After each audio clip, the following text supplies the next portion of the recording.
De bezuinigingsplan van staatssecretaris Halbe Zijlstra treffen Frieske cultuurinstellings Hut. Zo reikt het Oeral de rijkssubsidie van 4 ton kwijt. Het enige festival dat de stiepen van Zijlstra houdt is het Holland Festival.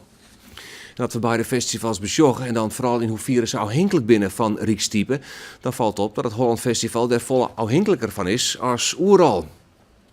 Zijlstra vindt het belangrijk dat het festival zelfs inkomen genereren. We zetten op een ei de 2 festivals tegenover en op een ei is het verschil opvallend. Oeral helpt volle meer uit de kaartverkeer en de publieksbestegings als het Holland Festival.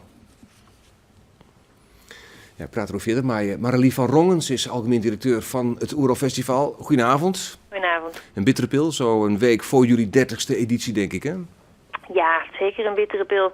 En we zagen natuurlijk wel aankomen dat er van alles nog wat ging gebeuren. Maar dit is niet de week het bericht wat je voor je verjaardag net wil ontvangen. Nee. Ja, wat betekent dat nou concreet voor de toekomst van het Oeral Festival? Het betekent dat het Oeral Festival met 200 andere instellingen die ook nationaal tot de top behoren, niet meer direct door de minister gefinancierd worden en moeten gaan kloppen bij het Fonds Podiumkunsten, waar al honderden instellingen zitten. Dus daar komt een hele lange rij voor de deur. En die hebben heel veel minder te besteden, want die worden ook voor 50% gekort. Dus de toekomst is vanaf 2013 dan heel onzeker. Dat betekent dat jullie ieder jaar opnieuw aan moeten kloppen bij dat fonds voor geld? Ja, het dat fonds geen geld voor meerdere jaren mag gaan uitgeven. Terwijl wij vroeger onder de minister gewoon geld kregen voor 4 jaar. Waarmee je je internationale rol ook echt kan waarmaken. Want we zijn natuurlijk nu al bezig met voorstellingen voor 2013 in wezen. Ja. Dus. Aan de andere kant, dat blijkt ook uit de cijfers. Het Oeral Festival is in staat om zelf een hele hoop inkomen te genereren. Ja. Die 4 ton hebben we toch helemaal niet nodig? Nou, hartstikke hard nodig, ja. Het is natuurlijk een beetje een paradox, hè. Dat degene die het juist heel goed zelf doet en heel hard gewerkt heeft om alle zeilen bij te zetten, dan nu straf krijgt. Dus dat kan het systeem niet zijn.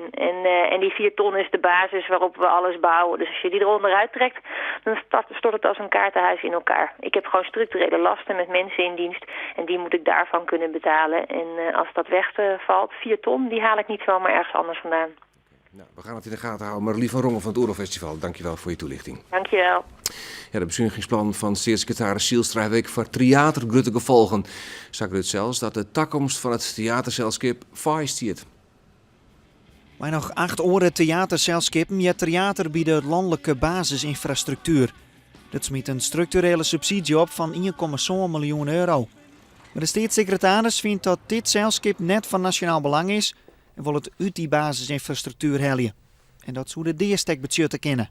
Er is een groot ongeloof van, dat zal niet gebeuren. Het theater zal natuurlijk blijven. Het is ondenkbaar, waardoor ook iets te weinig commotie ontstaat. Maar de plannen kunnen zo uitpakken. En de advies van de Raad van Cultuur was dusdanig dat het theater naar Fonds voor Podiumkunsten zou moeten. En dan zal het theater met al die vertakkingen, met alle functies die wij doen, ophouden te bestaan. En dat beseft men niet. Als het in het theatervak leeft, dan leeft het al in vrijheid of onzekerheid is maar hoe ze het nemen moest. Dus dat best ik wend. Maar dit gaat echt door het zelskip. Intussen gaat het werk gewoon terug.